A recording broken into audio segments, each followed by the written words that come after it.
What's up, everyone? Jason Gilbo here, taking a look at the NBA slate breakdown for Friday, January 12th. Nice little 9-game slate, a handful of over-unders, over 220 on this one. One real blowout concern, which would be Washington by 10.5. But, such a good spot there for Washington. I'm not going to take into consideration too much when we talk about some of those plays. We've also seen Washington kind of play down to their opponents this season. Could be the case again tonight, but it is such a prime spot. But I mean, 226 over under there. Houston and Phoenix going to be a popular game. Milwaukee, Golden State, 224. You got that Cleveland, Indiana one up there as well. It's going to be an awesome slate. Should be fairly high scoring. In terms of value, not a lot at the moment. It's also 3:30 a.m. Eastern time. I'm getting a head start on this one. Rolling solo, obviously, without Brett. He'll be back next week. But, value could open up here a little bit. Maybe something happens. But overall, right now, we're kind of just waiting on the Anthony Davis news, the Steph Curry news, stuff like that. Everything else is kind of pretty straightforward.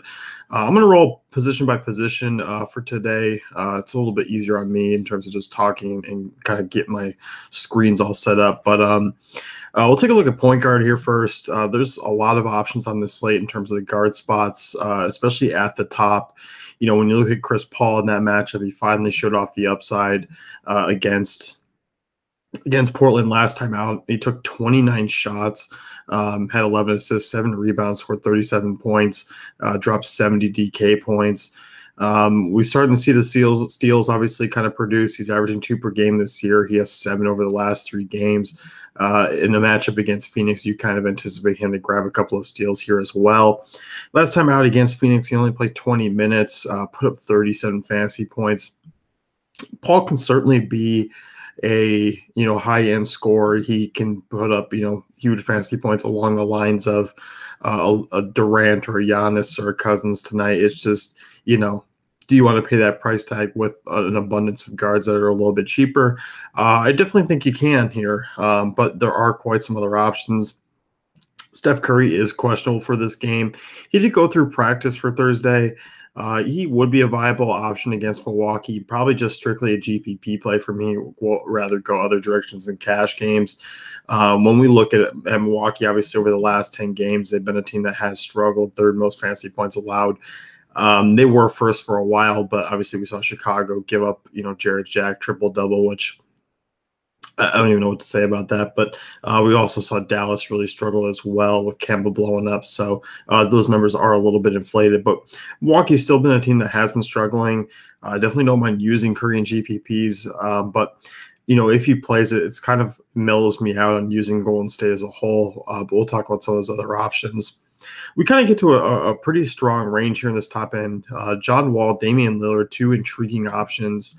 We'll start here with Lillard real quick. Obviously came back, hadn't played since the 5th against Atlanta, played 32 minutes against Houston, put up 50 fantasy points, shot really well, 56% from the field.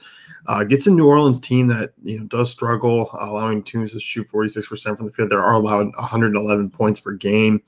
New Orleans, has limited, I guess, Lillard to a little bit here. He's only averaged 40 fantasy points. We would like a little bit more out of Lillard in 2 games, but this is a really good spot here. We look at this Pelicans team, not great against point guards, not great against spot-up shooters. Pelicans, this season, 5th most fantasy points allowed to point guards, 21st in defensive efficiency. I do think Lillard's a sneaky option on this slate because I don't think a lot of people are going to talk about him. He is probable, should play. He was probable a few games ago and did end up sitting out. So just do keep an eye on him. Obviously, if anything happens to Lillard, Shabazz will be one of the more popular values on the play. There's one that's going to be a standout, just basically chalk option for everyone who we'll get to in the small forward, power forward position. But Lillard's intriguing. Love Wall here. We talked about him on the pod Wednesday when he placed Utah. Wasn't expecting 66 fantasy points. He's been great of late. We finally starting to see this upside. The minutes are back. He's averaged 38 over his last 4 games. I don't mind using Wall here. He's not quite the discount where he was below 8K or below 9K over those previous stretch of games, but At his price tag, I mean, we can continue to look at, especially in this matchup against Orlando. It's such a prime spot. Third most fantasy points allowed per game from the Magic this year. They're 27th in defensive efficiency. Wall's going to be a guy that I think we can kind of key in on this slate. We move down here. I'm going to be skipping over some of the shooting guards. We'll talk about them here in a minute, but there's a tier. Kemba Walker coming off a breakout game. Utah hasn't been great against point guards. On this slate, if you're building a ton of lineups, you can get some Kemba exposure. I mean, his price did go down 300 on DK from the last time out. It went up a little bit on FanDuel. It's not the worst spot in the world. We have seen Utah really slip defensively, but on this slate, I still don't think he's going to be a guy who pops off for 45 plus fantasy points. I kind of see more of his usual 35 to 40 here, and that's kind of the same with this range in general. Dennis Schroeder's kind of in that spot where I think 35 to 40 is what you're going to get out of him against Brooklyn. He's averaged 36 fantasy points in 3 games against Brooklyn this season. That's despite shooting 39% from the field, but he would be worth a look. I do think his price is still a little bit higher than I'd really like it to be. I think there are a few options a little bit cheaper, especially in that same game. Spencer Dinwiddie, I have a lot of interest in. Coming off a dud, obviously Brooklyn just stunk it up against Detroit. They lost 114 to 80. He only put up 9 fantasy points, but this is obviously a really great spot here for Dinwiddie. The potential here, I do think is 40 fantasy points. I think that's a reasonable upside for him at 6,600. We've seen that a few times. I mean, we saw it against Minnesota. We saw it against Indiana way back just a shade before Christmas. And in this matchup against Atlanta, I mean, love targeting point guards against Dennis Schroeder, one of the worst defenders in the league. We can continue to kind of go that route. And I think this game's a little bit interesting because kind of everyone's in this 5 to 7K range that some might not feel comfortable paying with. But Dinwiddie, I don't think you should really overlook him here. Elfrid Payton has been god-awful these last few games. I had a decent game against Cleveland, but really stunk it up against Dallas, stunk it up against Milwaukee. It's troubling here. I mean, obviously went off against Washington last time they played for 60 fantasy points. He has such huge upside because the peripheral stats can be there. But I'm just not too thrilled here with Payton. I mean, fire away in GPPs if you're building multiple lives. He's a great correlation play. If you're expecting this game to stay close, I kind of would expect Payton to have a bigger game. But once again, if he struggles, the minutes have been dropped down. We've seen, no issue with Vogel kind of pulling the cord on him. He hasn't played over 30 minutes in his last 4 games, hasn't played over 25 in just 3 of those 4. So once again, it's high risk, high reward with Payton. But in this other range, I mean, you have Jamal Murray. His price gone down a little bit just because I think the matchup is going to deflate him. He's dropped 700 on DraftKings. He's been averaging, 35 minutes per game over his last 5. He's averaging 30 fantasy points in that span. Memphis's defense just really hasn't been that impressive. They're 14th in defensive efficiency against point guards this year. Over the last 10 games, fairly average. They've been allowing as many points as Phoenix and Cleveland, who have been a little bit better against point guards of late, but just a pretty average defense kind of all around for Memphis here. So I don't mind going that route. This kind of range here is just not the most appealing because the matchups don't stand out, but wouldn't mind using him at a cheaper price. Jeff Teague is an interesting dart throw in GPPs tonight. He played 26 minutes against OKC. Once again, that game was 104 to 88. He put up 22 fantasy points, grabbed a couple of steals in that one. That was a tough spot. It's such a good matchup here to kind of just completely ignore Jeff Teague because the Knicks do struggle quite a bit against point guards. Most fantasy points per game allowed. They are 24th in defensive efficiency. I think you can take a look at Teague in GPPs. He's not cash game playable for me. He's just too volatile. Minutes, we're still not completely 100% if he's going to be up and over. If we do get reports, obviously that'd be a bump up to him. There's just a couple other cheaper options you can continue to look at. Like I said, if anything does happen to Lillard, he's probable. But just if anything does happen, keep in mind that Shabazz Napier would become a great value play, very cheap on both sides.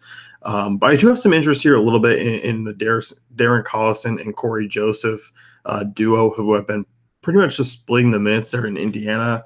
It's a good spot for them. We've seen both play pretty well against Cleveland. Darren Collison's averaged 32 and 25 minutes per game against Cleveland, 2 outings. Cleveland's defense, once again, just really struggling. They're allowing 108 points per game. This is a game that I think you can game stack here. The problem is some of these guys are just a little bit too expensive to go that route, but this is a game I do want exposure to. I'm not going to forget it because it's first game of the night. Washington, Orlando is a game that's pretty popular. Golden State, Milwaukee, Knicks, Minnesota might gain a little bit of interest, but Portland, New Orleans, Houston, Phoenix, like a lot of good West Coast battles, and in the mid 8 to 10 o'clock range, I think it's going to garnish a lot of ownership. So I think both these guys are options. Corey Joseph is safe enough for cash games. Darren Collison, not so much. I reserve him for GPPs. Does have that 30, even 40, fantasy point upside. If he's playing really well, wouldn't be surprised to see him get some extra minutes too. So don't hate the idea of using him. Corey Joseph's been a guy who is averaging over 20 fantasy points in his last 4 games, averaging 28 minutes as well. He's averaged 23 fantasy points in 22 minutes against Cleveland this season. At 3,900 on DK, you can definitely take a shot.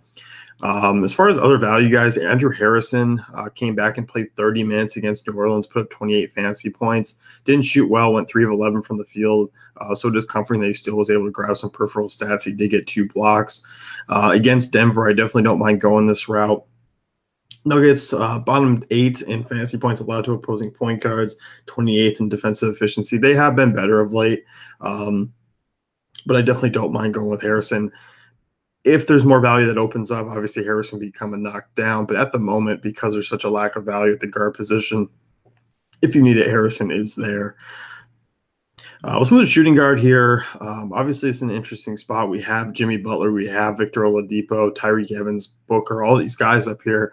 Victor Oladipo is my favorite option on this slate at shooting guard of the upper tier if you have the cash. He's averaged 28 real points against Cleveland this year. He's averaged 46 fantasy points. It's just it's hard to ignore. And I get the price tag is very high on Oladipo, but the potential here is just – 50, 60 points is definitely in his range of outcomes tonight. And I do like getting exposure here. When we look at Cleveland, they've just been abysmal against shooting guards. We've obviously seen Oladipo take it to him before. They're currently right now 25th in defensive efficiency, bottom 10 in fantasy points allowed. They've been struggling of late as well. So I think we can look at Oladipo in a pretty good spot. Tyreek Evans is kind of the next one I do want to talk about. I mean, last 5 games, averaging over 40 fantasy points. He continues to sit around a 30% usage rate per game. He's just going to get a lot of usage in this spot here, and it's not a bad look here against a Denver team, that can struggle against opposing guards. So he's a fine option, not a core play. It's kind of the same with some of these other guys. I mean, Devin Booker, I don't mind him in GPP, so I'm going to be looking elsewhere in cash games. He did put up 35 fantasy points last time out against Houston, but a guy at that price, you're looking for a lot more. We really haven't seen the upside over the last few games. He has been in some tougher spots against San Antonio and OKC. Did go off against Atlanta for 53 fantasy points. I don't mind Booker. Booker is more of a correlation play if I'm kind of looking to stack. I think there are some cheaper Phoenix options. I like TJ Warren, Dragon Bender a little bit more in terms of Phoenix options over Booker, but don't hate the play if you're building multiple lineups. Bradley Beal, he's kind of in the line of has a lot of potential here. These guys are just playing such huge minutes. As long as this game stays close, Beal will have that potential. I think Beal's a really contrarian option on this slate. I don't think a lot of people are going to be going that route. There's just, the Eric Gordon, if Davis hits Jrue Holiday, Evans, Oladipo, people play Jimmy Butler. Like, we're going to get a lot of ownership around everyone else except Beal. So Orlando dead last in defensive efficiency against point guards. This is a team that's been struggling in terms of fantasy points allowed. I think you can go the well with Beal here, who has shown the upside. Has shown a pretty safe floor. If you have the cash and you can't quite get to some other options, I would not be afraid to use Beal here, even with the blowout concern. Guys like CJ McCollum, Donovan Mitchell, Eric Gordon kind of fall in this next tier. McCollum would not be surprised to see him go for 40 fantasy points here. Hasn't played particularly well against New Orleans in either game to the point where I'm liking it. The minutes are going to be over 35, should be a close game. It is a good spot against a team that is struggling against shooters. New Orleans, 111 points per game. McCollum's decent play. I just like him a little less with Lillard there. I just think some of these other guys have that 50-plus fantasy point potential. I don't see it with McCollum here tonight. That kind of goes the same with Eric Gordon, Donovan Mitchell. I don't mind Gordon here. I think he's a solid option at 7,400. Once again, if you can't get up, he's finally shown the upside over his last few games. I mean, 3 of his last 4, over 40 fantasy points. He had the big game against Golden State for 52. I'd rather kind of look at him as more of an upside play. Donovan Mitchell, 7K. I love the guy. I think he's going to get you right around 35 fantasy points tonight. That's just kind of not enough for me to really cut it at that price. Drew Holiday, if Anthony Davis is out, once again, you can fire away here. He's played pretty well against Portland. Both times these teams too have played, we saw Davis leave the game early. We saw him miss the second one. So these numbers that we see New Orleans against Portland have been without Davis. So you can kind of take that with a little bit more comfort in terms of, if you're looking at previous stuff. So do note that. Holiday, viable option. Getting to the military, I think, Middleton's interesting here in this spot against Golden State. Hasn't been great. The upside really hasn't been there for a lot of these Milwaukee guys because they're all healthy. They're all kind of cutting into each other just a little bit, and it's kind of deflating at their prices. But Middleton's price is down. He's worth a look in GPPs. I actually really like Klay Thompson here in this spot. We've seen, Milwaukee obviously be a decent defense against shooting guards this year in terms of fantasy points allowed, but I don't mind going here with the Klay Thompson. Like, there is some upside. I know he's kind of hovering right around that 30 to 35 fantasy point mark for the most times, but this is a team, allowing opponents to shoot 38% from 3, allowing 106 points per game. Like 6,500 for Klay Thompson's not a bad price here. And there's a lot of kind of options in this range. I'm not going to talk too much about Gary Harris. Once again, the minutes are always going to be there, over 35 or averaging 35 in his last 5 games. He's averaging 35 fantasy points.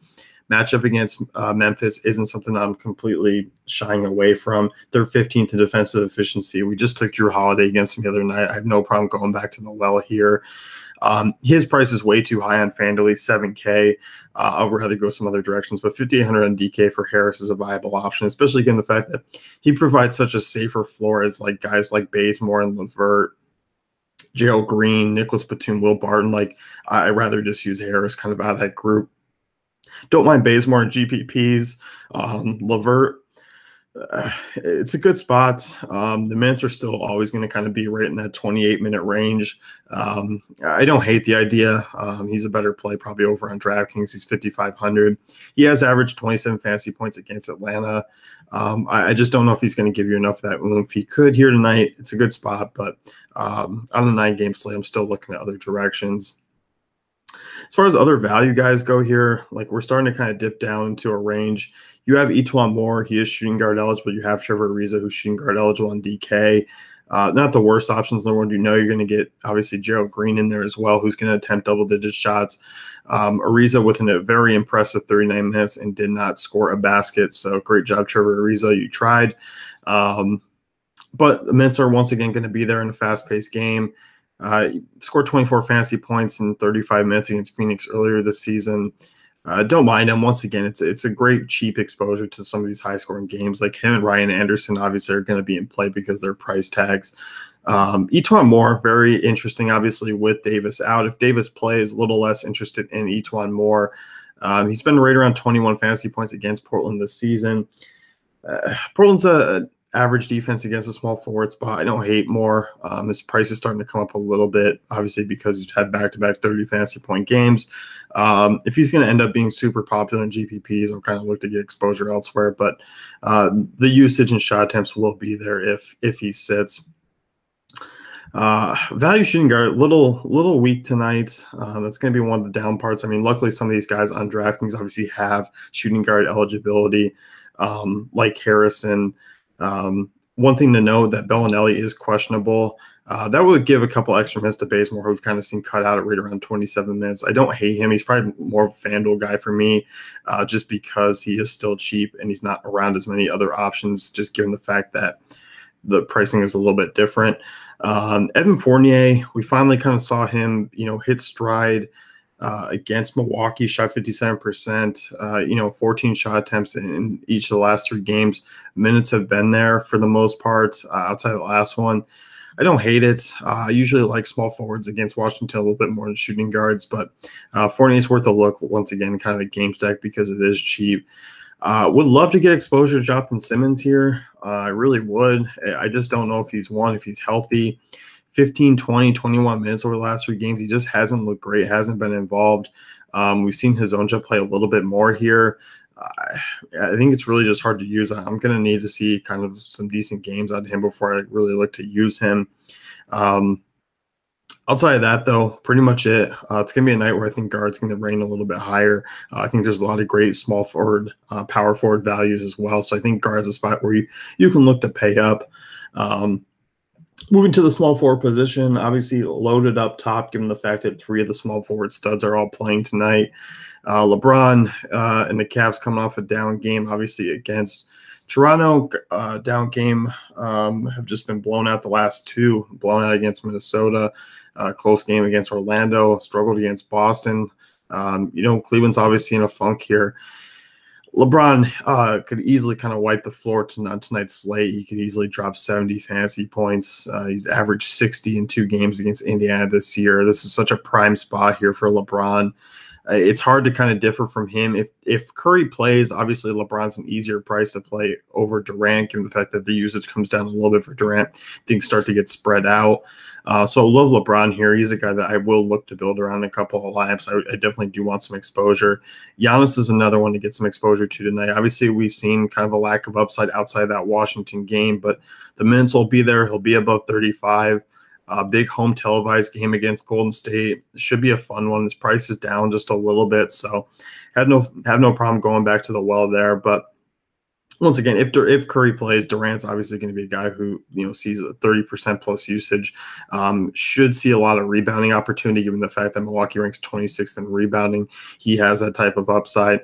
Didn't miss a beat with that Clippers game. Played 31 minutes, dropped 40 real points. Sorry, he just got outdueled by Lou Williams, but Durant obviously a solid option on this slate. Once again, out of those 3 options, it's going to be LeBron, Durant, and then Giannis for me. Giannis is just kind of that GPP pivot away from the other 2.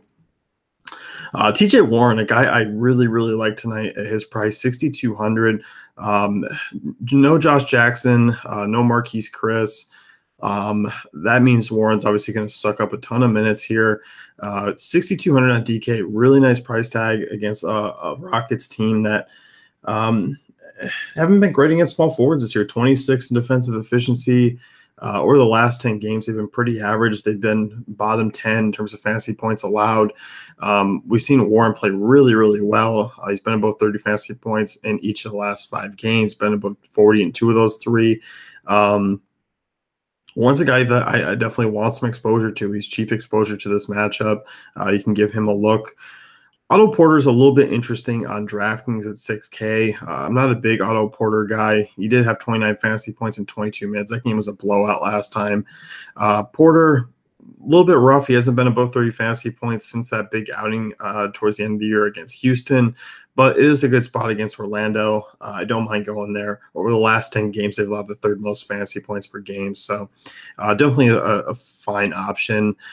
One of the bigger talking points I think on this slate is going to be Michael Beasley. The price is sky high over on FanDuel, 7K, 1,500 on DK. Tim Hardaway Jr. is back. I didn't mention him as shooting guard, but he's going to probably be back. He's questionable, but has been practicing, did scrimmage. I think he's going to be a guy that sneaks into the lineup and plays 15, 20 minutes. I don't think he sees a bulk of the workload.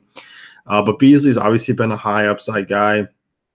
Just going to be a GPP guy for tonight. See this next rotation. Once again, Minnesota's defense has been playing a lot better of late, so I'm not thrilled with using the Knicks tonight, but you can certainly use Beasley just in terms of the upside. Taurean Prince, Gerald Green, Trevor Ariza, all these guys are small forward eligible. All viable cash game GPP options as well, just given the fact that they are in good high opportunity scoring spots. So I don't mind going that route. Prince is a guy who is listed as probable for this game. He's going to have the questionable tag, but a guy who should play, right around 32, 33 minutes. He's played over 30. He's played 35 and 36 over the last two. He's a guy who can get some peripheral stats. We've seen a couple of blocks, a couple of big steals games out of him. Brooklyn's also an average rebounding team. So Prince, is a guy with a pretty safe floor in this spot. DeMarre Carroll's questionable in this one. It's going to be a little bit of an issue given the fact that Crabbe's price is up, kind of all reliant on guys sitting out, basically the Nets. And I know D'Angelo Russell's on his way back as well. If Carroll sits, I don't hate Crabbe. I just, at 5,100, he's not the best play for me. Has shot pretty well against Atlanta this year, 50% from 3, 9 of 18. He's played pretty well, obviously, of late. You just kind of got to hope that he can get some of those peripheral stats, which should be able to against this Hawks team. But like I said, if Carroll plays, I think they're all kind of just muck on a 9-game slate here. Outside of that, you can definitely take a shot here. We're going to talk about some of the value that opens up. Dragon Bender is a guy that everyone's going to be looking to play. You're going to hear his name thrown around quite a bit. Coming off a monster game, went 26-4 with 3 blocks and a steal against the Houston team that obviously has done well against the power forward position. With Marquise Chris, with Josh Jackson, now he's going to see a ton of minutes. He's already been penciled in to start. At his price tag, once again, he doesn't have to do much. He's going to be chalky. Cash games, I think you just kind of plug him in because the slate he's going to be 70% owned in cash games. But GPPs, it's still a tough fade because there isn't a ton of great value below 4K, but you can definitely go that route if you're looking to feel risky and you want to kind of fade some of the chalk because he is going to be super chalky even in tournaments. So it's worth a look, obviously on this slate. He's just going to be a guy who opens up a ton of value for your lineups. So in that high-scoring game, you're just looking at this Suns team. I mean, it's going to be one that's going to be really 226 over under, Houston by 6. I mean, we're looking at one of the higher-scoring games to cap off the night, and Bender's a guy, if you fade and he goes off, you're kind of hitting on a big hole there. So tough fade, but obviously you can make the case in GPPs. As far as any other options go, as far as cheap small forwards, Gerald Green's still really cheap at FanDuel. Obviously, Trevor Ariza is as well. You can obviously use Al-Farouq Aminu here in this spot. Small forward eligible on DraftKings. He's power forward eligible on FanDuel. Aminu is going to be a guy who plays 32 minutes tonight. Probably gets you right around 25 fantasy points. You look at New Orleans. I mean, against power forwards, really haven't been great this year. Once again, I'm always kind of surprised about 2 of those bigs and just how much fantasy points they actually allow to opposing bigs. But 23rd in defensive efficiency, 4th most fantasy points allowed to opposing power forwards. So I don't mind going there. If Cleveland does rest some guys, obviously Isaiah Thomas is due out for tonight's game. But say Dwayne Wade sits, you can take a look at Jeff Green, small forward, power forward eligible. Outside of that, though, not much. And I know JaMychal Green's coming off a big game. Played well against Denver earlier this year. He's still fairly cheap to take a shot on. You can definitely consider him. Moving to power forward, if Davis plays tonight, I have some interest because he is below 10K, obviously a GPP option, but dealing with the injury, the ankle injury, I'm not too thrilled.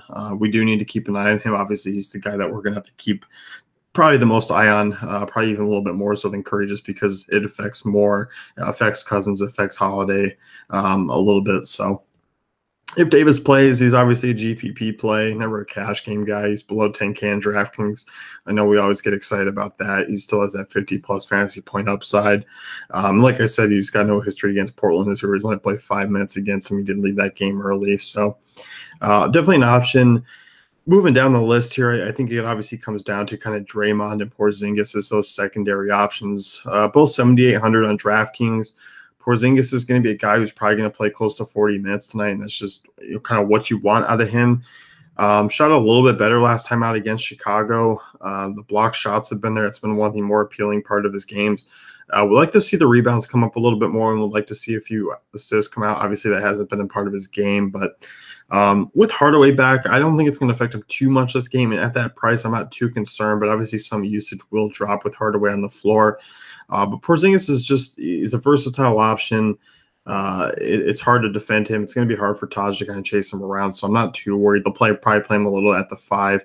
I think that, obviously Cantor's going to be a guy that I don't expect to see a ton of minutes, so he would be an option. Draymond is a guy that I always kind of like, and I like taking bigs against Milwaukee. They're not a great rebounding team. Once again, this is a spot where Draymond can rack up some of the peripheral stats. When you look at Draymond, he's one of those guys I don't kind of really worry about if Curry plays.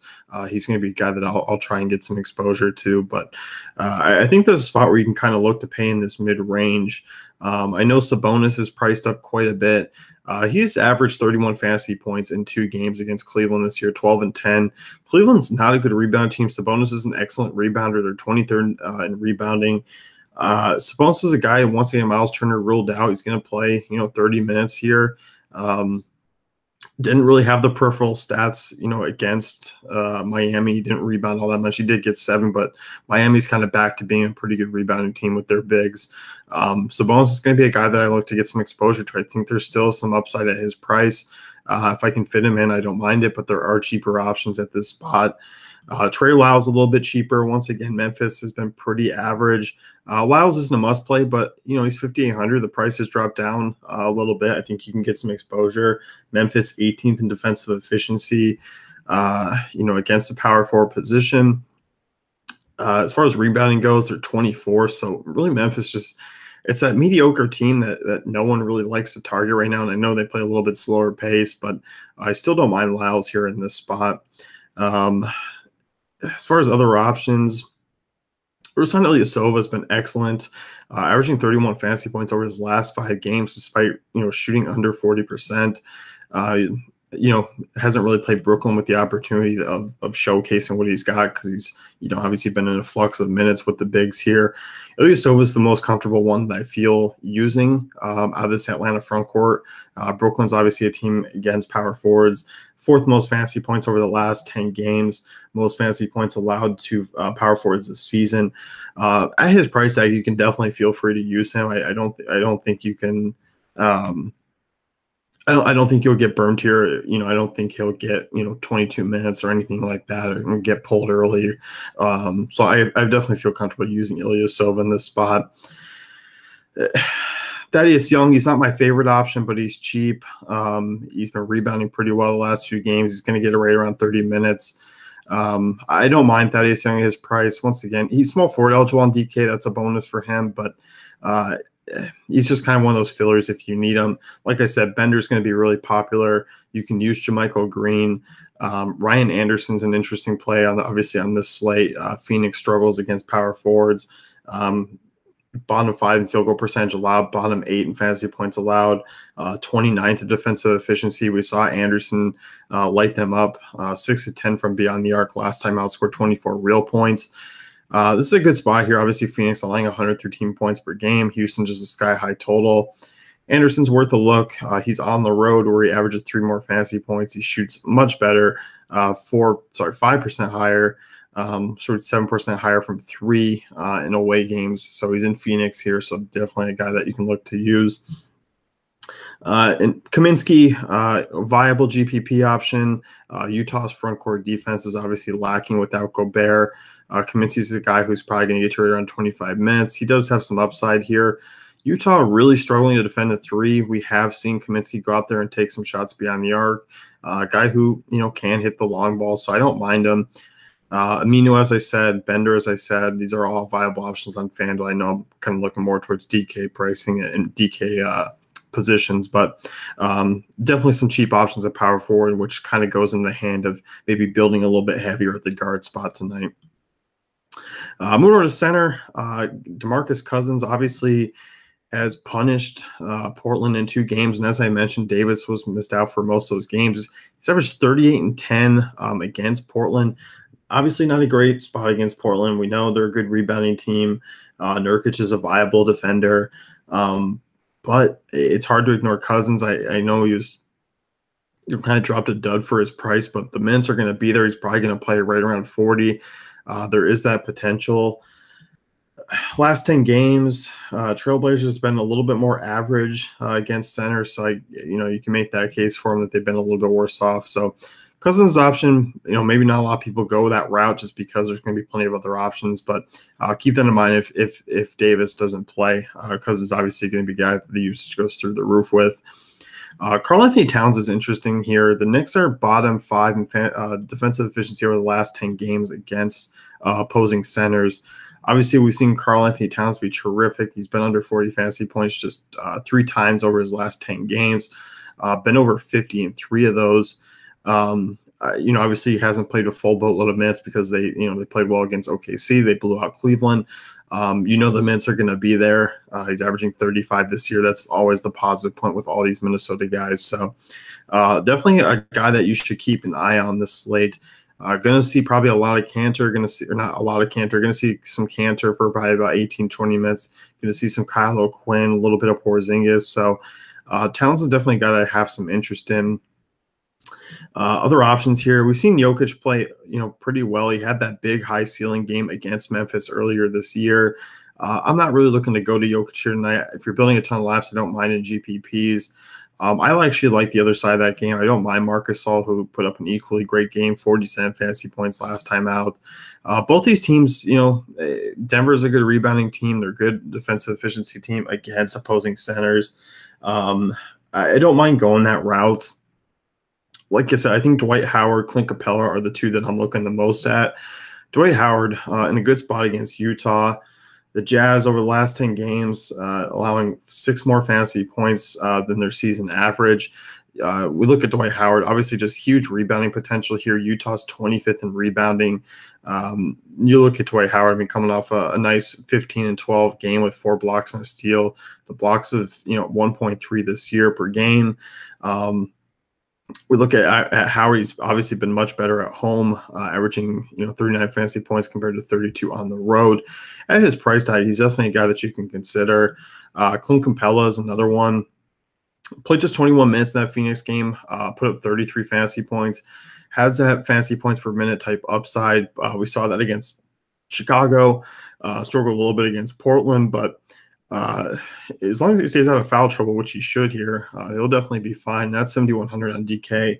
He's kind of the guy that I feel the safest with because, we're going to talk about, Kevin Love, who we're not getting a discount here. The price has been still around 8K, upper to 7s, and he hasn't been that great. I can't remember the last time he's paid this off. It was probably Christmas Day was the last time he paid this his price off. Outside of that, he just hasn't been that great, but it's such a prime spot for Love here. Indiana 20th in rebounding, 28th in defensive efficiency.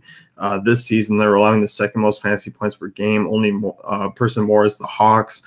He's just a GPP option. You're hoping that he can get going in a good matchup, but the minutes have not been there. 21, 28, 21, 26, 29. Even in close games, he's really only playing around 30. And if he gets going, maybe he gets a few extra minutes, but I just kind of worry about him at these prices. So he's just kind of that GPP option. Outside of that, you kind of drop down. Luckily on DraftKings, you kind of have some of these guys who are center eligible, and FanDuel, it is kind of lacking a little bit in terms of the value. But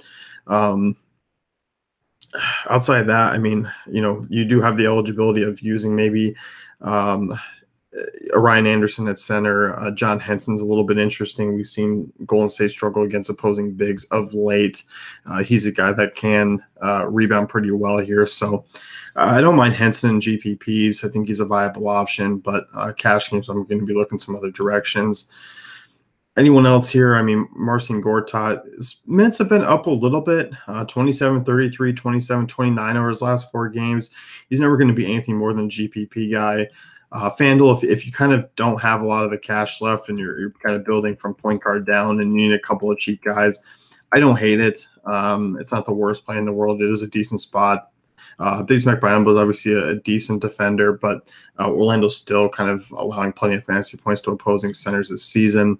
So it's kind of comes down to DraftKings and FanDuel where that center kind of fluctuates, because really below 6K. I mean, love 7,100. You do have the discount there. You do have Bismack Biyombo, but Washington's a decent rebounding team. He does have some upside at 5,500 on FanDuel. He's probably your cheapest option you can go with and feel pretty comfortable with. Enes Kanter, I don't know if the minutes are going to be there. He has turned out a couple of back-to-back performances of pretty solid basketball, but kind of a high risk, high reward. And like I said, they've been playing better defense. Udo's interesting if Favors sits, but he's probable, expecting to play tonight. Obviously, he blew up against Washington last time out. If Favors for some reason has a setback, then consider him. So that's going to wrap it up for me. Definitely need to give my voice a rest here, crash out for the night. Check out Cheat Sheets. They'll be up, and as always, are updated throughout the day. Optimizer GPP picks article as well for today's slates, and we'll see you guys next week.